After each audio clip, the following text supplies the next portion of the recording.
नमस्कार दोस्तों, स्वागत है आप सभी का हमारे YouTube चैनल ज्ञान कामना पर। तो दोस्तों, राजस्थान थर्ड ग्रेड टीचर भर्ती 2022 की मुख्य परीक्षा के लिए ऑनलाइन आवेदन फॉर्म कैसे भरा जाता है उसके बारे में स्टेप बाय स्टेप जानकारी इस वीडियो में आपको देने वाला हूं, यानी फॉर्म भरकर आपको दिखाने वाला हूं। अगर आपको भी आवेदन फॉर्म भरना है तो इस वीडियो के साथ वो आप बने रहे। चलिए वीडियो को शुरू करते हैं। तो दोस्तों, थर्ड ग्रेड टीचर भर्ती 2022 की मुख्य परीक्षा का ऑनलाइन आवेदन फॉर्म भरने से पहले आवेदन फॉर्म को लेकर दो खास बातें हैं आपको बताना चाहूंगा। देखिए, पहली खास बात तो यह है कि ये देखिए थर्ड ग्रेड टीचर भर्ती की मुख्य परीक्षा है जिसमें आपका जो सिलेक्शन है वो 100% हो जाएगा, श्योर हो जाएगा। हमारी शुभकामनाएं आपके साथ हैं। लेकिन जब भी आप ये आवेदन फॉर्म भरो तो आवेदन फॉर्म आपको बहुत ही सावधानी पूर्वक भरना है। आवेदन फॉर्म में किसी प्रकार की आपको गलती नहीं करनी है। वो कहते हैं ना कि एक भी बच्चा छूट गया तो सुरक्षा का चक्कर वो टूट गया। ऐसे में यदि आवेदन फॉर्म में किसी प्रकार की कोई गलती रह जाती है तो बाद में आपको पछताना पड़ सकता है। तो इस वीडियो में जैसे आगे प्रोसेस बढ़ती रहेगी तो आवेदन फॉर्म को लेकर हर एक बात की जानकारी मैं आपको गहराई से देने वाला हूं, स्टेप बाय स्टेप। तो हो सकता है कि शायद ये वीडियो थोड़ी लंबी हो, जरूर बन जाए, तो आप वीडियो को स्किप है वो मत कीजिएगा। हर एक पार्ट आपको ध्यानपूर्वक देखना है और वीडियो कंप्लीट देखने के बाद उसके बाद ही आपको आवेदन है वो करना है। चलिए, इसके बाद दोस्तों यहाँ पे दूसरी खास बात यह है कि देखिए फिलहाल तक इसकी आवेदन करने की जो लास्ट डेट है वो 19 जनवरी 2023 है। यानी आपको 19 जनवरी 2023 से पहले पहले आवेदन फॉर्म भरना है। बशर्ते अगर डेट बाद में बढ़ा दी जाती है विभाग के द्वारा तो ये अलग बात है। चलिए अब आवेदन फॉर्म भरना शुरू करते हैं। तो आवेदन फॉर्म भरने के लिए सबसे पहले तो आपको अपने एसएसओ आईडी में लॉगिन करना है और एसएसओ आईडी में लॉगिन करने के लिए आपको गूगल पे जाके सर्च करना है एसएसओ आईडी। तो आपके सामने इस तरह का ये लिंक आ जाएगा।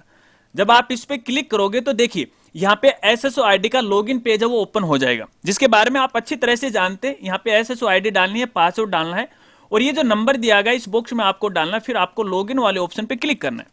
अब जैसे आप लॉगिन पे क्लिक करोगे तो आप अपने एसएसओ आईडी में इस तरह से लॉगिन हो जाओगे। यदि आपने पहले किसी एप्लीकेशन में काम किया तो कुछ इस तरह का इंटरफेस आपको यहाँ पे दिखाई देगा। अगर इस तरह का इंटरफेस आपको नहीं दिखाई दे रहा है तो कुछ इस तरह का इंटरफेस आपको दिखाई देगा, जहां पर काफी सारी एप्लीकेशन आपको यहाँ पे नजर आएंगे। अब यहाँ पे आपको एक एप्लीकेशन ढूंढनी है जिसका नाम है रिक्रूटमेंट पोर्टल, जो कि मेरे केस में सबसे पहले आ रखा है। हो सकता है कि आपके केस में फर्स्ट में ये नहीं दिखाई दे, तो आपको अल्फाबेट के हिसाब से यानी एबीसीडी के हिसाब से आपको आर पर इसे ढूंढना है। लेकिन फाइनल बात यह है कि आपको ये जो रिक्रूटमेंट पोर्टल है इस एप्लीकेशन पे आपको यहाँ पे क्लिक करना है। अब जैसे आप इस पे क्लिक करोगे तो आप रिक्रूटमेंट पोर्टल पे वो रीडायरेक्ट हो जाओगे और रीडायरेक्ट होने के बाद कुछ इस तरह का इंटरफेस आपको यहाँ पे दिखाई देगा। यहाँ पे आपको देखिए 3 सेक्शन नजर आएंगे, माई एप्लीकेशन का, नोटिफिकेशन का और ऑनगोइंग रिक्रूटमेंट का। तो आपको ये जो ऑनगोइंग रिक्रूटमेंट है यहाँ पे देखिए आपको 2 लिंक दिखाई देंगे, लेवल 1 के लिए और लेवल 2 के लिए। अब आप जिस भी लेवल के लिए आवेदन फॉर्म भरने जा रहे हो उसी के आगे देखिए आपको यहाँ पे अप्लाई नाउ का ऑप्शन है वो नजर आ जाएगा। मैं यहाँ पे लेवल 2 के लिए आवेदन फॉर्म भरने की प्रोसेस आपको बता रहा हूं। हालांकि लेवल 1 और लेवल 2 दोनों की जो प्रोसेस है वो सेम की सेम है, बस फर्क है तो केवल एजुकेशन क्वालिफिकेशन का और सब्जेक्ट का, जो कि आगे वीडियो में मैं आपको बताता रहूंगा कि कहां कहां पर लेवल 1 और लेवल 2 में वो चेंज रहेगा। तो चलिए लेवल 2 के लिए मैं अप्लाई की प्रोसेस करता हूं। तो आपको अप्लाई नाउ वाले ऑप्शन पे क्लिक करना है। अब जैसे आप क्लिक करोगे लेवल 2 के लिए तो यहां पे देखिए आपको काफी सारे सब्जेक्ट है वो नजर आएंगे। जो भी आपका मुख्य सब्जेक्ट है या फिर जिस भी सब्जेक्ट के लिए आप आवेदन करने जा रहे हो उसी सब्जेक्ट पे आपको क्लिक करना है। हालांकि लेवल 1 के अंदर ये सब्जेक्ट आपको नहीं दिखाई देंगे। एक बार मैं पीछे लेकर चलता हूं लेवल 1 वालों के लिए। यहाँ पे देखिए अप्लाई वाले नाउ पे क्लिक करते हैं और यहाँ पे देखिए लेवल 1 में केवल यहाँ पे देखिए टीचर लेवल 1 अकेला दिखाई दे रहा है। तो इस वाले लिंक पे आपको यहाँ पे क्लिक करना है। लेकिन मैं तो यहाँ पे लेवल 2 के लिए अप्लाई करने जा रहा हूँ, तो लेवल 2 वाले पे मैं क्लिक करता हूँ। ठीक है। अब देखिए दोस्तों, यहाँ पर एक और जानकारी आपको देना चाहूंगा। अगर मान लीजिए आप 2 सब्जेक्टों के अंदर एक साथ आवेदन करना चाहते हैं तो आपको अलग अलग आवेदन करना पड़ेगा। एक ही एसएसओ आईडी से आप कर सकते हो, लेकिन अलग अलग आपको आवेदन करना पड़ेगा। पहले एक सब्जेक्ट में आवेदन कीजिएगा और वो कंप्लीट होने के बाद दूसरे सब्जेक्ट में आपको आवेदन करना है। अब मैं यहाँ पे देखिए सोशल साइंस के लिए आवेदन करने जा रहा हूँ, सामाजिक विज्ञान के लिए। तो सोशल स्टडी वाले ऑप्शन पे क्लिक करता हूँ। आप अपने आवश्यकता के अनुसार कोई भी सब्जेक्ट पे वो क्लिक कर दीजिएगा। अब जैसे आप क्लिक करोगे तो इस तरह से देखिए आवेदन फॉर्म आपके सामने आ जाएगा। अब इस आवेदन फॉर्म के देखिए 4-5 स्टेप हैं। इन सभी स्टेप को आपको यहाँ पे कंप्लीट करना है। सबसे पहले जो स्टेप है वो बेसिक डिटेल, जो कि आप सबके लिए सबसे इंपॉर्टेंट है। और इस बेसिक डिटेल के अंदर देखिए सबसे पहले जानकारी आपसे पूछी जा रही है आपके रिट के लेवल की। आपका लेवल कौन सा है, जैसे आप यहां पे सिलेक्ट करोगे तो देखिए आपके सामने लेवल 2 या बोथ लेवल आ जाएगा। हालांकि देखिए हमने यहां पे लेवल 2 को सिलेक्ट किया था, अगर आप लेवल 1 को सिलेक्ट करते तो यहां पे लेवल 1 अकेला आपको दिखाई देगा, लेकिन फाइनल बात यह है कि आपको अपना लेवल यहां से सिलेक्ट कर लेना। उसके बाद आपको परीक्षा का वर्ष है वो सिलेक्ट करना है। बाय डिफॉल्ट यहाँ पे 2022 है, यही लागू होगा, इससे पहले वाली रिट है वो लागू नहीं होंगी या फिर मान्य नहीं होंगी। इसके बाद दोस्तों यहाँ पे देखिए आपके रिट एग्जाम 2022 के जो रोल नंबर हैं वो रोल नंबर इस बॉक्स में आपको डालने। इसके बाद इसी के आगे यहाँ पे देखिए गेट डाटा का ऑप्शन आपको मिल जाएगा, और जब आप इस पे क्लिक करोगे तो आपके देखिए रिट सर्टिफिकेट में या फिर रिट एग्जाम के अंदर जो भी आपका बायोडाटा है, जैसे कैंडिडेट का नाम, माता पिता का नाम, आपकी डीओबी है, वो ऑटोमेटिक इस आवेदन फॉर्म में आ जाएगी। देखिए यहां पर इसमें आप किसी प्रकार का कोई चेंज नहीं कर सकते। अगर रिट सर्टिफिकेट में कोई गलती है तो आप आरबीएसई बोर्ड अजमेर से संपर्क कीजिएगा और पहले गलती में है संशोधन करवाएगा, उसी के बाद आपको आवेदन फॉर्म भरना है। ठीक है, अब यहाँ पे कुछ बेसिक जानकारी मैं आपको यहाँ पे बता देता हूँ, फिर आगे की स्टेप बताता हूँ। ठीक है, देखिए यहाँ पे आपको अपना जेंडर सेलेक्ट करना है, मेल या फीमेल जो भी आप पे लागू होता है, और इसके बाद यहाँ पे देखिए एज है, यहाँ पे आ रखी है, आयु आ रखी है। जब ऑटोमेटिक आपकी आयु रिट वाले सर्टिफिकेट से आएगी तो आपकी एज का कैलकुलेशन आपको यहाँ पे दिखाई देगा। इसके बाद यहाँ पे आपको अपनी कैटेगरी है वो सिलेक्ट करनी है, जनरल कैटेगरी है, ओबीसी है, जो भी आप पे लागू होता है उसे सिलेक्ट है वो कर लीजिएगा। इसके बाद आप डिसेबिलिटी ग्रुप से, तो जो भी आपके डिसेबिलिटी है उसे आप सिलेक्ट कर लीजिएगा। अगर नहीं है तो लास्ट में देखिए नॉट एप्लीकेबल का आपको ऑप्शन मिलेगा, इस पर आपको क्लिक करना है। ठीक है, इसके बाद यहाँ पे देखिए उप विशेष दिव्यांगजन, कहने का मतलब अगर आप डिसेबिलिटी ग्रुप से हैं तो यहाँ पे उसकी कैटेगरी क्या है, सब स्पेशल कैटेगरी क्या है वो आपको सिलेक्ट करनी है। हालांकि फिलहाल यहाँ पे सिलेक्ट नहीं हो रखा है क्योंकि हमने यहाँ पे नॉट एप्लीकेबल है वो लागू किया। इसके बाद दोस्तों आगे यहाँ पे आपका जो धर्म है वो आपको सिलेक्ट करना है, हिंदू, मुस्लिम, सिख, ईसाई जो भी है आप पे लागू होता है। इसके बाद यहाँ पे देखिए विवाहिक स्थिति आपसे पूछी गई है, अगर आप मैरिड हो तो मैरिड कर लीजिएगा, अनमैरिड हो तो आप अनमैरिड कर लीजिएगा, अगर आप विधवा हो, तलाकशुदा हो, जो भी आप पे लागू होता है उसे सिलेक्ट है वो कर लीजिएगा। मैं यहाँ पे मैरिड को है वो सिलेक्ट करता हूँ। इसके बाद यहाँ पे आपको अपने जीवन साथी का नाम लिखना। अगर ये जो फॉर्म है महिला भर रही है तो वो अपने पति का नाम लिखना है। अगर ये पुरुष आवेदन फॉर्म भर रहा है और जिसकी शादी हो चुकी है तो वो अपनी वाइफ का नाम है या पत्नी का नाम आपको यहाँ पे लिखना है। और इसके बाद सबसे इंपॉर्टेंट जानकारी दोस्तों यहाँ पे पूछा गया है, जीवित बालक की संख्या 1 जून 2002 से पहले व बाद में पैदा हुआ।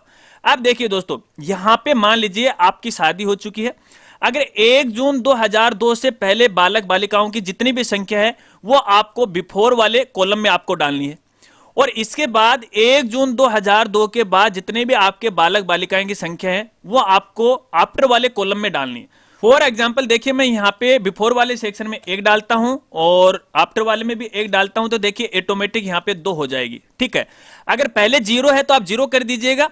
लेकिन यहाँ पर भी एक खास जानकारी आपको बताना चाहूंगा। देखिए काफी सारे कैंडिडेट का ये सवाल हो सकता है, अगर जुड़वा बच्चे हैं तो वो क्या करें, क्योंकि नियमानुसार 2 से अधिक संतान वाले इस भर्ती के लिए आवेदन ही नहीं कर सकते। तो देखिए अगर जुड़वा बच्चे हैं तो आपको किसी प्रकार की कोई दिक्कत नहीं आने वाली है, कोई समस्या नहीं आएगी, उसी हिसाब से आपको यहाँ पे संख्या भरनी है, गलत जानकारी आपको नहीं देनी। इसके बाद आगे वाले कॉलम में आपको अपना मोबाइल नंबर डालना है, व्हाट्सएप नंबर डालना है, दोनों एक हैं तो सेम का सेम डाल लीजिएगा। और इसके बाद यहाँ पे आपको अपनी आधार आईडी डालनी है, आपकी जो मेल आईडी है वो तो ऑटोमेटिक यहाँ पे वो आ जाएगी। और इसके बाद दोस्तों यहाँ पे देखिए आवेदन के बारे में यहाँ पे पूछा गया, अगर आप अनुसूचित क्षेत्र से हैं तो आपको यहाँ पे यस करना, वरना आपको यहाँ पे नो करना है। ठीक है, और इसके बाद यहाँ पे देखिए पोस्ट की कैटेगरी आपसे पूछी गई है। यहाँ पे आपके सामने 3 ऑप्शन होंगे, जनरल एजुकेशन और स्पेशल एजुकेशन और बोथ। अब देखिए आप जनरल टीचर के लिए आवेदन करने जा रहे हैं तो आपको जनरल एजुकेशन वाला सिलेक्ट करना है। अगर आप स्पेशल एजुकेशन या स्पेशल शिक्षा के लिए या फिर विशेष शिक्षा के लिए आवेदन करने जा रहे हैं तो आपको स्पेशल एजुकेशन वो सिलेक्ट करना है। दोनों के लिए करने चाहते हो तो मर्जी आपकी है, तो मैं यहाँ पे जनरल एजुकेशन करता हूँ। और देखिए बाय डिफॉल्ट सारे ही जनरल एजुकेशन करते हैं, स्पेशल एजुकेशन बाय द बहुत ही कुछ से होती है उनकी संख्या। ठीक है, चलिए इसके बाद दोस्तों यहाँ पे देखिए विशेष श्रेणी है वो पूछी गई है। ठीक है, फिलहाल ये सिलेक्ट नहीं हो रहा है तो आपको इसके साथ माथाफोड़ी नहीं करनी है।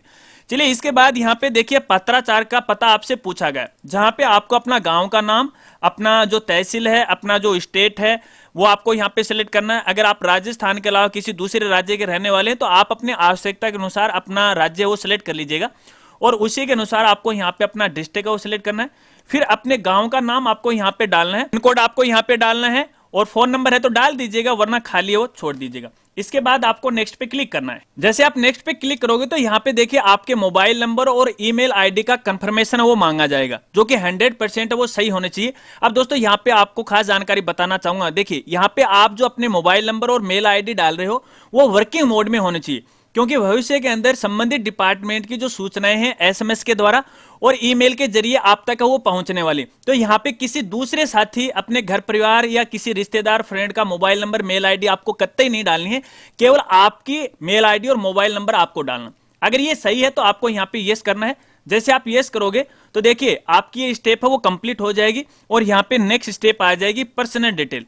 अब पर्सनल डिटेल में सबसे पहले तो आपको अपनी नेशनलिटी वो सिलेक्ट करनी है, इंडियन आपको सिलेक्ट करना है। इसके बाद आपका जो होम स्टेट है वो सिलेक्ट करना है। अगर आप राजस्थान के निवासी हैं तो राजस्थान को सिलेक्ट करना है। इसके अलावा राजस्थान के अलावा किसी दूसरे राज्य के रहने वाले हैं तो आप अपने आवश्यकता के अनुसार अपना स्टेट और अपना जो डिस्ट्रिक्ट है यहां से सिलेक्ट है वो कर लीजिएगा। इसके बाद दोस्तों आगे अगर आपके पास कोई स्पेशल कैटेगरी है, फॉर एग्जांपल जैसे अगर आप कोई भूतपूर्व सैनिक हैं तो आपको यहाँ पे देखिए यस करना है, ठीक है। अब जैसे आप यस करोगे तो यहाँ पे देखिए सर्विस स्टेटस आ रखा है, इसमें दो ऑप्शन आपको मिलेंगे। एक तो आ रखा है in service and NOC taken, अगर आपने एनओसी ली है तो इसको आपको सिलेक्ट करना है। तो यहाँ पे आपको देखिए एनओसी के नंबर डालने हैं और डेट आपको यहाँ पे डालनी पड़ेगी। अगर आप रिटायर्ड कर्मचारी हैं तो इसको आपको सिलेक्ट करना है। तो यहाँ पे आपको अपने पीपीओ नंबर डालने हैं और रिटायरमेंट की जो डेट है आपको यहाँ पे डालनी। हालांकि मेरे केस में मैं इसे नो कर रहा हूं, अगर आप पे लागू होता है तो इसे यस कर दीजिएगा और संबंधित इंफॉर्मेशन भर दीजिएगा। इसके बाद यदि आप कोई उत्कृष्ट खिलाड़ी हैं तो आपको यहाँ पे यस करना है, वरना आपको नो करना है। जैसे मान लीजिए आप यस करते हो तो यहाँ पे देखिए आपका स्पोर्ट्स का जो टाइप है वो पूछा जाएगा, नेशनल लेवल खेला है या फिर इंटरनेशनल लेवल। इनमें से किसी एक को आप सिलेक्ट करते हो तो देखिए इस तरह से जानकारी आपसे पूछी जाएगी, क्या आपने किसी टूर्नामेंट में भाग लिया, तो आपको यहाँ पे यस करना है। और इसके बाद टूर्नामेंट का प्रकार कैसा था, इंडिविजुअल, यानी आपने अकेले ने खेला था या फिर टीम के साथ आपने खेला था, तो उसी हिसाब से आपको सिलेक्ट है वो कर लेना। इसके बाद मेडल का प्रकार कैसा रहा, यानी आपको जब जीते थे तो कौन सा मेडल आपको मिला है, गोल्ड मिला है, सिल्वर मिला है, जो भी आप पे लागू होता है उसे आप सिलेक्ट है वो कर लीजिएगा, ठीक है। इसके बाद यहाँ पे देखिए संबंधित संस्था का नाम आपको लिखना है, जिस संस्था के थ्रू आप गेम खेलने के लिए गए थे उस संस्था का नाम आपको यहाँ पे लिखना है। और इसके बाद खेल का नाम आपको लिखना है और यहाँ पे आपको वर्ष लिखना है कि कौन से साल में आप गेम खेलने के लिए गए थे। हालांकि मेरे केस में मैं इसे नो कर रहा हूं क्योंकि मैं यहाँ पे कोई भी गेम प्लेयर के लिए आवेदन नहीं कर रहा हूं, ठीक है। अगर आप पे लागू होता तो कर लीजिएगा। इसके बाद दोस्तों यहाँ पे आगे जानकारी आपसे पूछी जा रही है, क्या आप मौजूदा राज्य सरकार के कर्मचारी स्थायी हैं, तो आपको यहाँ पे यस करना वरना नो करना। अगर आप जैसे यस करते हो तो संबंधित डिपार्टमेंट की इंफॉर्मेशन है आपको यहाँ पे भरनी पड़ेगी। अपनी राजस्थान गवर्नमेंट के जिस भी डिपार्टमेंट में आप लगे हुए हो उस डिपार्टमेंट का नाम आपको यहाँ पे लिखना। अब दोस्तों यहाँ पे एक और खास जानकारी आपको देना चाहूंगा। देखिए अगर आप एक्स सर्विसमैन हो, ठीक है, अगर मान लीजिए आप कोई सैनिक हो और यहाँ पे देखिए एक्स सर्विसमैन के लिए आप आवेदन कर रहे हो और बाय द वे मान लीजिए आप पहले राजस्थान राज्य के अंदर किसी डिपार्टमेंट में नौकरी लग चुके हो, तो फिलहाल की स्थिति में आपको यहाँ पे भूतपूर्व सैनिक का कोटा नहीं मिलने वाला है, क्योंकि यहाँ पे आप राजस्थान सरकार के स्थायी कर्मचारी हो चुके हो। तो ऐसे में आपको भूतपूर्व सैनिक न मानते हुए आपको आवेदन करना है, इस बात को आपको खास तौर पे ध्यान रखना है। तो चलिए मैं यहाँ पे नो करता हूँ यहाँ पे मौजूदा सरकार वाले के अंदर। इसके बाद दोस्तों यहाँ पे एक और इंपॉर्टेंट जानकारी, क्या आपकी पारिवारिक वार्षिक आय 2.5 लाख से कम है? अगर कम है तो यस कर दीजिएगा, नहीं है तो नो कर दीजिएगा।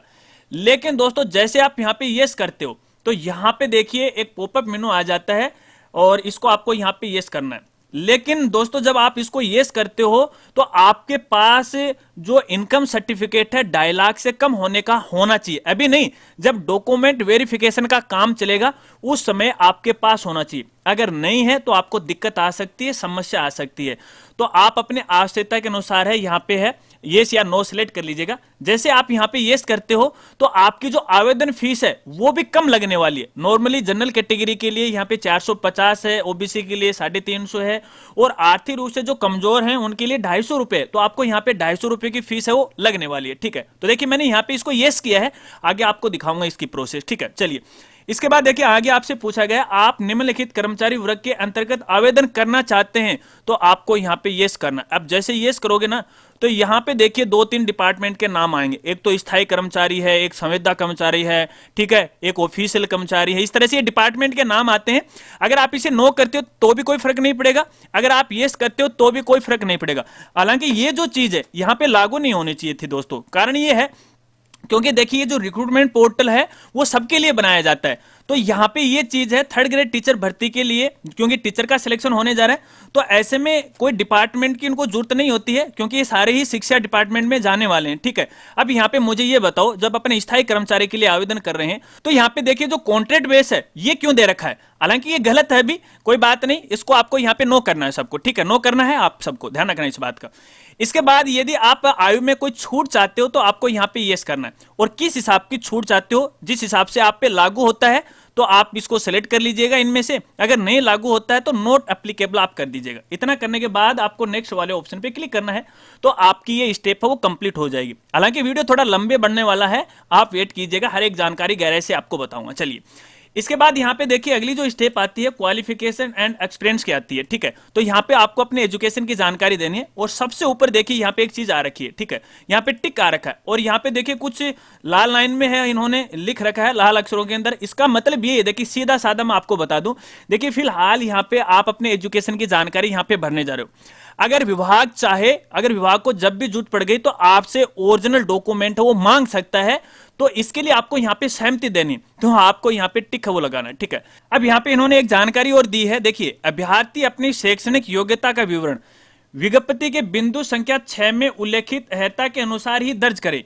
अब वो 6 नंबर पॉइंट भी मैं आपको यहाँ पे दिखाता हूँ। देखिए मैं इसको ओपन कर लेता हूँ। यहाँ पे देखिए ये 6 नंबर है, जहाँ पे पात्रता और शैक्षणिक योग्यता दी गई है लेवल 1 के लिए और लेवल 2 के लिए। तो उसी हिसाब से है आपको आवेदन फॉर्म भरना है, और बशर्ते आपके पास ये क्वालिफिकेशन है। ठीक है, अब यहाँ पे देखिए सबसे पहले तो आपको अपने कक्षा 10वीं की जानकारी देनी है। ठीक है, यहाँ पे देखिए सेकेंडरी आया हुआ है ऑटोमेटिक, यहाँ पे आपको विषय ग्रुप लिखना है। अब दोस्तों यहाँ पे देखिए काफी सारे दोस्तों के सामने दिक्कत आती है, तो यहाँ पे आप लिख सकते हो एज ऑफर। ठीक है, आप ऐसे लिखते हो इस तरह से एज ऑफर आप लिख सकते हो कि बोर्ड के द्वारा जो हमें मिले थे, या फिर जिस भी संस्था को जो सब्जेक्ट की मान्यता मिली हुई थी वो हमें ऑफर किए गए थे। तो यहाँ पे आपको सब्जेक्ट है वो अलग अलग नहीं लिखना। इसके बाद यहाँ पे आपको अपने बोर्ड का नाम लिखना, जहां से आपने कक्षा 10वीं पास की ना उस बोर्ड का पूरा नाम आपको लिखना, शॉर्ट में आपको नहीं लिखना। जैसे अपने आरबीएससी बोर्ड अजमेर है तो आप इसे लिखोगे board of secondary education Ajmer. ठीक है, सेकेंडरी एजुकेशन आपने यहां लिख दिया, इस तरह से आपको यहां पे लिखना। इसके बाद यहां पे आपको अपने रोल नंबर डालने हैं, और इसके बाद आपका रिजल्ट कैसा था, यहाँ पे ग्रेडिंग सिस्टम था या परसेंटेज सिस्टम था, उसको सिलेक्ट कर लीजिएगा। और इसके बाद आपने अपनी कक्षा 10वीं कौन से साल में पास की थी वो साल आपको यहाँ पे सिलेक्ट करनी है, और यहाँ पे आपको परसेंटेज है वो लिखने। इसके बाद दोस्तों यहाँ पे देखिए अपने लेवल 2 के लिए आवेदन करने जा रहे हैं, तो यहाँ पे ग्रेजुएट है या इसके समथिंग है या समकक्ष है, पोस्ट ग्रेजुएट हो, आपकी जो हाई क्वालिफिकेशन है वो आपको यहाँ पे सिलेक्ट है वो करनी है। जैसे हमने यहाँ पे ग्रेजुएट को सिलेक्ट है वो कर लिया है। ठीक है, क्योंकि अपन लेवल 2 के लिए आवेदन करने जा रहे हैं, लेवल 1 के लिए करने जा रहे हो तो आपको यहाँ पे देखिए सीनियर सेकेंडरी आपको है वो सिलेक्ट करना है। अगर हाई है तो आप कर सकते हो। ठीक है, उसी हिसाब से बोर्ड का नाम है, परसेंटेज है, साल आपको लिखनी है। और इसके बाद यहाँ पे देखिए एक और एजुकेशन आपको यहाँ पे ऐड करनी है। अब आपके पास कौन सा डिप्लोमा है, कौन सी डिग्री है, बीएड हो, एमएड हो, या फिर और कोई डिप्लोमा है 2 साल का, 4 साल का, कितने साल का, उसी हिसाब से आपको यहाँ पे सिलेक्ट है वो करना। ठीक है, ये 3 क्वालिफिकेशन तो आपको डालना कंपलसरी है। देखिए यहाँ पे स्टार है वो लगा हुआ है। और यहाँ पे देखिए चौथी जो क्वालिफिकेशन है, अगर आपके पास कोई एक्स्ट्रा क्वालिफिकेशन है तो उसकी डिटेल आप यहाँ पे डाल सकते हो। जैसे अगर मान लीजिए आपके पास कोई आरएससीआईटी या कंप्यूटर डिप्लोमा है, कोई भी अदर क्वालिफिकेशन है वो डाल सकते हो। ठीक है, और उसी हिसाब से देखिए आपने यहाँ पे देखिए ग्रेजुएट को सिलेक्ट किया है और यहाँ पे बीएड को आपने सिलेक्ट किया है, तो यूनिवर्सिटी का नाम आपको यहाँ पे लिखना, पूरा लिखना है, ग्रेडिंग सिस्टम आपको लिखना है। चलिए मैं एक बार डिटेल भर लेता हूँ। तो देखिए मैंने यहाँ पे डिटेल है कुछ इस तरह से भर ली है। आपको बड़ा ही सावधानी पूर्वक है अपने डॉक्यूमेंट को देख के अपने एजुकेशन क्वालिफिकेशन की डिटेल भरनी। इसके बाद आपको नेक्स्ट पे क्लिक करना है। नेक्स्ट पे क्लिक करने के बाद यहाँ पे देखिए आपको अपनी फोटो और अपना सिग्नेचर वो अपलोड करना है, और फोटो की जो मैक्सिमम साइज है वो 100 KB से ज्यादा नहीं होनी चाहिए और कम से कम 50 KB होनी चाहिए। और सिग्नेचर की जो साइज है अधिकतम वो 50 KB होनी चाहिए और कम से कम है वो 20 KB होनी चाहिए। अब फोटो सिग्नेचर अपलोड करने के लिए यहाँ पे देखिए आपको चॉइस फाइल का ऑप्शन मिलेगा, इस वाले लिंक पे आपको क्लिक करना है, और जहां पर भी आपकी फोटो है तो उसको आप है सिलेक्ट है वो कर लीजिएगा, और जहां पे आपका सिग्नेचर है उसको भी इसी तरह से सिलेक्ट है वो करना है। ठीक है, इसके बाद यहाँ पे देखिए बॉडी मार्क है वो पूछा गया है, जो भी आपके शरीर पर प्राकृतिक चिन्ह है, पहचान चिन्ह है, वो आपको यहाँ पे लिखना, कृत्रिम नहीं, कटफट का आपको नहीं डालना है, जो प्राकृतिक आपको जन्म से ही है। जैसे अगर कोई आपके शरीर पर काला तिल है तो वो डालना है उसी हिसाब से। ठीक है, जैसे मैं यहाँ पे लिखता हूं एक काला तिल है, black mole on right hand shoulder. ठीक है, सीधा लिख देना, कोई दिक्कत नहीं है। ठीक है, कोई स्पेलिंग गलत हो जाए तो कोई मतलब नहीं है, कोई दिक्कत नहीं आने वाली। ठीक है, ये फॉर्मेलिटियां होती हैं। चलिए, इसके बाद आपको यहाँ पे नेक्स्ट पे क्लिक करना है, तो आपकी स्टेप है वो कंप्लीट हो जाएगी। अगर फोटो और साइज सही नहीं होगी तो देखिए इस तरह से एरर है वो आपके सामने आ जाएगा। कहा जा रहा है कि जो सिग्नेचर की साइज है वो मिनिमम 20 KB होनी चाहिए और मैक्सिमम है वो 50 KB होनी चाहिए, जबकि हमारे सिग्नेचर की साइज है वो तो 10 KB की रहेगी। तो चलिए फिर से यहाँ पे ट्राई करते हैं और अब की बार ये सिग्नेचर ले लेते हैं अपन यहाँ पे और नेक्स्ट पे क्लिक करते हैं और देखिए अब की बार साइज है वो बिल्कुल सही है। तो हमारी ये स्टेप है वो कंप्लीट हो गई। अब यहाँ पे देखिए लास्ट स्टेप आ जाती है, यहाँ पे अपने जिले की जो चॉइस है वो आपको भरनी है। देखिए अपने राजस्थान में जितने भी जिले, हर एक जिले के अंदर आपको चॉइस भरनी है। ठीक है, अपने आवश्यकता के अनुसार। तो सबसे पहले दोस्तों यहाँ पे देखिए जिले की चॉइस भरने से पहले यहाँ पे विज्ञप्ति को एक बार गौर करके आप देख लीजिएगा। ठीक है, विज्ञप्ति के अनुसार जिस तरह से जिले दिए गए हैं और जिस जिले में जितनी पोस्ट दी गई हैं उस हिसाब से आपको यहाँ पे जो अपनी चॉइस है जिले की भरनी है। क्योंकि कई बार ऐसा होता है कि आपको नहीं पता है कि TSP जिले कौन से हैं, नॉन TSP एरिया कौन सा है, प्रतिबंधित जिले कौन से हैं। तो कई बार ऐसा भी होता है कि पोस्ट के हिसाब से जिन जिलों में ज्यादा पोस्ट होती हैं तो कैंडिडेट क्या करते हैं, उन जिलों में आवेदन कर देते हैं। लेकिन अब की बार तो ये मामला नहीं, क्योंकि ऑल ओवर राजस्थान की मेरिट है वो निकलने वाली है। तो 2 पोस्ट है तो वहां पर भी आपका सिलेक्शन है वो हो सकता है, लेकिन आराम से आपको भरना है दोस्तों। यहां पर आपको कोई भी जल्दबाजी नहीं करनी है। और जिले की चॉइस भरने के लिए यहाँ पे देखिए आपको एक कॉलम मिल जाता है और यहाँ पे सभी जिलों के नाम आपको दिखाई दे रहे हैं। अब जिस जिले में आपकी फर्स्ट चॉइस है उसको आपको यहाँ पे सिलेक्ट करना है। मैं अजमेर को सिलेक्ट कर रहा हूं। जैसे मैंने इसको सिलेक्ट किया तो आप यहाँ पे देख सकते हो, यहाँ पे देखिए अजमेर जिला सबसे ऊपर आ गया।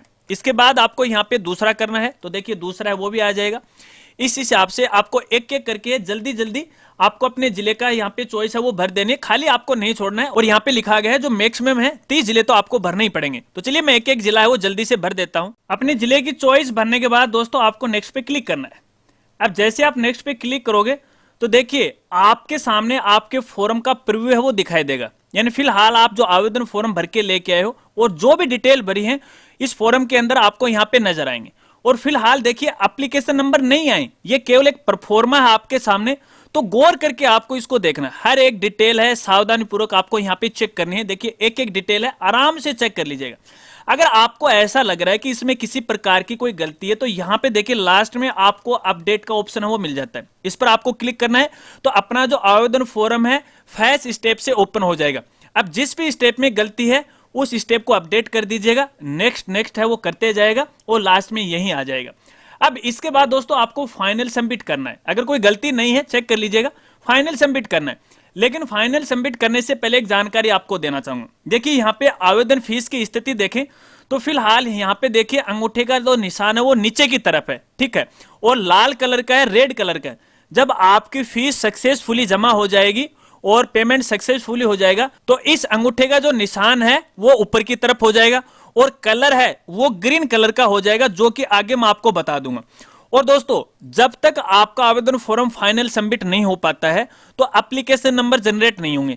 तो एप्लीकेशन नंबर जनरेट नहीं होते हैं तो इसका मतलब है कि आपका आवेदन फॉर्म है वो फाइनल सबमिट नहीं हुआ है। तो भैया एप्लीकेशन नंबर को जरूर है वो देखिएगा कि आगे है कि नहीं। वो आगे मैं आपको बताऊंगा कि कहां पर एप्लीकेशन नंबर आपको यहां पे दिखाई देंगे। फाइनल सबमिट आपको करना है। अब जैसे आप फाइनल सबमिट पे क्लिक करोगे और फिर से यहां पे देखिए कंफर्म के लिए पूछेगा और फाइनल सबमिट वाले ऑप्शन पे आपको क्लिक करना है। अब यहाँ पे देखिए पेमेंट आपको दिखाई देगी। तो देखिए फिलहाल यहाँ पे देखिए 250 रुपए आ रखी है, क्योंकि हमने 2.5 लाख से जो इनकम है वो कम की थी तो ये आ रखा, ठीक है। तो इसी तरह से आपके अनुसार आपको यहाँ पे जो पेमेंट है आवेदन फीस आपको दिखाई देगी। अब आपको पे फीस वाले ऑप्शन पे क्लिक करना है। अब दोस्तों कई बार ऐसा होता है कि मान लीजिए कोई टेक्निकल इशू आ जाता है, आपका आवेदन फॉर्म फाइनल सबमिट नहीं होता है, पेमेंट सक्सेसफुली नहीं होता है, तो फिर आगे की स्थिति कैसी रहेगी वो आपको बता देता हूं। एक बार मैं यहाँ पे पेमेंट नहीं कर रहा हूं तो एक बार मैं यहाँ पे देखिए होम पेज पे चलता हूँ, यहाँ पे वापस, ठीक है, होम पेज पे चल रहा हूँ एक बार मैं वापस। तो देखिए यहाँ पे अभी देखिए हमने जो आवेदन फॉर्म भरा था तो देखिए अब की बार ये जो माई एप्लीकेशन वाला जो सेक्शन है यहाँ पे देखिए पे नाउ का ऑप्शन नजर आ रखा है। आप यहाँ पे देख रहे हो अपर प्राइमरी स्कूल टीचर है, यहाँ पे देखिए लेवल 2 वाला जो कि फिलहाल अपन भर रहे थे। तो यहाँ पे देखिए पे नाउ का ऑप्शन है आपके सामने आ जाता है। अगर पेमेंट सक्सेसफुली नहीं होता तो अब की बार आपको यहाँ से फीस का भुगतान करने के लिए पे नाउ वाले ऑप्शन पे आपको यहाँ पे क्लिक करना है। अब जैसे आप इस पे क्लिक करोगे तो आपका जो आवेदन फॉर्म है वो लास्ट स्टेप पे चला जाएगा, फॉर्म पर वो आपको यहाँ पे दिखाई देगा और फिर से आपको पे फीस वाले ऑप्शन पे क्लिक करना है। उसी तरह से चालान आपको दिखाई देगा, ठीक है। पे फीस पे आपको यहाँ पे क्लिक करना है, ओके पे आपको यहाँ पे क्लिक करना है। अब जैसे आप ओके पे क्लिक करते हो तो यहाँ पे देखिए ये पेमेंट मोड पे है, वो ले जाएगा। अब यहाँ पे आपको ऑनलाइन पेमेंट करना है, पेमेंट गेटवे पे आपको लेके जाएगा। अगर आप नेट बैंकिंग के द्वारा पेमेंट करना चाहते हो तो इसको सिलेक्ट है वो कर लीजिएगा, और जो भी आपका बैंक है इस तरह से आपको यहाँ पे सिलेक्ट करना है। पे वाल नाउ पे आपको फिर से आपको यहाँ पे क्लिक करना है, और क्लिक करने के बाद यहाँ पे देखिए लॉगिन पेज है वो इस तरह से ओपन हो जाएगा, जहां पे आपको अपने बैंक की जो आईडी है वो आपको डाल देनी है। चलिए मैं यहाँ पे डिटेल है वो फिल करता हूँ। अपने डिटेल फिल करने के बाद आपको लॉगिन पे यहाँ पे क्लिक कर देना है, और लॉगिन पे क्लिक करने के बाद यहाँ पे देखिए आपके बैंक अकाउंट से जितने भी पैसे यहाँ पे कटने वाले हैं उसकी राशि आपको यहाँ पे दिखाई देगा। यहाँ पे देखिए कुछ बैंक का चार्ज है वो भी यहाँ पे लगने वाला है। फिर से आपको नीचे आना है और कन्फर्म पे आपको यहाँ पे क्लिक कर देना है, और फिर से आपको देखिए एक बार फिर से कन्फर्म पे आपको यहाँ पे क्लिक करना है। ओटीपी आएगी आपके मोबाइल नंबर पे, जो आपके बैंक अकाउंट में जो नंबर जुड़े हैं उस पे ओटीपी आने वाली है, क्योंकि इस बार ये ट्रांजैक्शन है वो आपके बैंक से होने वाला है। तो बैंक के लिए यहाँ पे ओटीपी आएगी, ओटीपी आपको यहाँ पे डालना है। ओटीपी डालने के बाद आपको यहाँ पे फिर से कन्फर्म पे क्लिक कर देना है। अगर आपकी ओटीपी सही होती है तो आपका जो पेमेंट है वो आपके बैंक से कट जाएगा, और यहाँ पे देखिए सक्सेसफुली का जो मैसेज है आपके सामने वो आ जाएगा। अब यहाँ पे देखिए आपको कुछ सेकंड का आपको वेट करना है, या तो ये जो पोर्टल है ऑटोमेटिक एसएसओ आईडी पे जो रिक्रूटमेंट पोर्टल है वहां पे जाके वो रीडायरेक्ट हो जाएगा। अगर यहाँ पे रीडायरेक्ट नहीं होता है तो आप यहाँ पे देखिए क्लिक हियर वाले ऑप्शन पे आप क्लिक कर सकते हो, और यहाँ से देखिए लॉग आउट का आपको ऑप्शन है वो नजर आ जाता है, तो यहाँ से भी आप इसे लॉग आउट है वो कर सकते हो। यहाँ से आपका जो पेमेंट है वो सक्सेसफुली हो जाएगा। तो देखिए आपका पेमेंट है वो तो सक्सेसफुली हो गया। अब आप अपनी बैंक आईडी से तो देखिए लॉग आउट हो चुके हो, लेकिन फिलहाल देखिए आप अपने एसएसओ आईडी में लॉगिन नहीं हुए हो, तो फिर से आपको अपने एसएसओ आईडी के अंदर यहाँ पे लॉगिन करना है। तो देखिए एसएसओ आईडी में फिर से लॉगिन हो गए। फिर से आपको जो रिक्रूटमेंट पोर्टल है इस लिंक पे आपको यहाँ पे क्लिक करना है। अब देखिए दोस्तों, जब आपका पेमेंट सक्सेसफुली हो जाता है और उसके बाद यदि आपको अपना आवेदन फॉर्म प्रिंट करना है, तो देखिए आवेदन फॉर्म के आगे जब आपका पूरा काम सक्सेसफुली हो जाता है, फाइनल पेमेंट हो जाता है, तो हर एप्लीकेशन के आगे देखिए यहाँ पे व्यू एप्लीकेशन का ऑप्शन आपको यहाँ पे दिखाई देता है। जब आप इस पे क्लिक करते हो तो क्लिक करने के बाद देखिए आपका जो एप्लीकेशन फॉर्म है वो कुछ इस तरह से आपको यहाँ पे नजर आता है, ठीक है। यहाँ पे देखिए डिपार्टमेंट का लोगो लगा हुआ है, और यहाँ पे देखिए एप्लीकेशन नंबर है वो आए हुए हैं। तो ये एप्लीकेशन नंबर जब आपके पास आ जाते हैं तो इसका मतलब ये है कि आपका आवेदन फॉर्म है वो सक्सेसफुली हो जाता है। फिर आप अपने आवेदन फॉर्म को है यहां से वो प्रिंट कर सकते हो। अब देखिए यहां पे मैं सक्सेसफुली की मैसेज की बात कर रहा था कि आपका पेमेंट सक्सेस हुआ या नहीं हुआ। तो देखिए अब की बार आप यहां पे देखोगे तो यहां पे देखिए शुल्क की स्थिति आप यहां पे देख रहे हो, तो देखिए अंगूठे का निशान है अब की बार ऊपर की तरफ हो गया, कलर है वो ग्रीन हो गया, इसका मतलब अपना पेमेंट वो सक्सेसफुली होगा। अगर ये रेड कलर का होता और अंगूठे का निशान नीचे की तरफ होता तो हमारा पेमेंट वो सक्सेसफुली नहीं हुआ, ठीक है। तो यहाँ पे देखिए स्थिति में भी सक्सेस आ रखा है, और यहाँ पे देखिए ट्रांजैक्शन नंबर है वो भी यहाँ पे आ रखे हैं। अगर आप रिसिप्ट डाउनलोड करना चाहते हो तो यहाँ से रिसिप्ट है वो भी डाउनलोड कर सकते हो, और इसे प्रिंट करना चाहते हो आवेदन फॉर्म को तो देखिए सबसे ऊपर आपको यहाँ पे प्रिंट का ऑप्शन है वो मिल जाता है, यहाँ से आप इसे प्रिंट भी कर सकते हो। तो दोस्तों इस प्रकार से अपन राजस्थान 3rd ग्रेड टीचर भर्ती 2022 की मुख्य परीक्षा का ऑनलाइन आवेदन फॉर्म है वो भर सकते हैं। शायद आप समझ गए होंगे। अगर इस आवेदन फॉर्म को लेके आपके और भी कोई सवाल हैं तो आप वीडियो के नीचे है वो कमेंट कर सकते हो। यदि आपको राजस्थान 3rd ग्रेड टीचर भर्ती 2022 के बारे में और ज्यादा डिटेल से जानकारी चाहिए तो आप YouTube पे जाके सर्च कर सकते हो 3rd ग्रेड टीचर भर्ती 2022 राजगुरु जी, जो कि हमारे दूसरे चैनल का नाम है। तो यहाँ पे 3rd ग्रेड टीचर भर्ती को लेके जो भी लेटेस्ट अपडेट हैं इस विज्ञप्ति के बारे में टोटल जानकारी है आपको यहाँ पे मिल जाती है। इन सभी इंपॉर्टेंट वीडियो का लिंक आपको वीडियो के डिस्क्रिप्शन में वो मिल जाएगा। अगर वीडियो जानकारी अच्छी लगी हो तो वीडियो को लाइक करना और वीडियो को शेयर कर देना। जो साथी हमारे चैनल पर पहली बार आए और अभी तक चैनल को नहीं सब्सक्राइब किया तो चैनल को भी सब्सक्राइब कर लेना, बेल आइकन दबा के ऑल नोटिफिकेशन उसे भी जरूर ऑन कर लेना, ताकि इसी प्रकार से नई नई वीडियो की जानकारी वो आपको मिलती रहे। और दोस्तों चलते चलते एक और खास जानकारी आपको देना चाहूंगा। देखिए 3rd ग्रेड टीचर भर्ती को लेके जो भी लेटेस्ट अपडेट हैं, जो भी ऑर्डर आपको चाहिए तो आप हमारी वेबसाइट पे विजिट कर सकते हो, और हमारी वेबसाइट का नाम है www.rajguruji.com। जैसे इस वेबसाइट पे आओगे थोड़ा सा नीचे आना है और यहाँ पे आपको जॉब का सेक्शन है वो मिल जाएगा, लेटेस्ट जॉब अपडेट। जब आप इस पे क्लिक करोगे कुछ तो यहाँ पे आपको मिल जाएंगे। जब आप इस पे क्लिक करोगे नया पेज आ जाएगा, और जो भी लेटेस्ट अपडेट हैं और यहाँ पे आपको है देखने को मिल जाते हैं। जैसे जैसे अपडेट आते रहेंगे, ऑर्डर आते रहेंगे, हमारी वेबसाइट पर है वो भी अपडेट है वो हम करते रहेंगे। तो साइट पे आप विजिट है वो कर सकते हो। तो मिलते हैं फ्रेंड्स अगली एक नई वीडियो के साथ, तब तक के लिए जय हिंद जय भारत।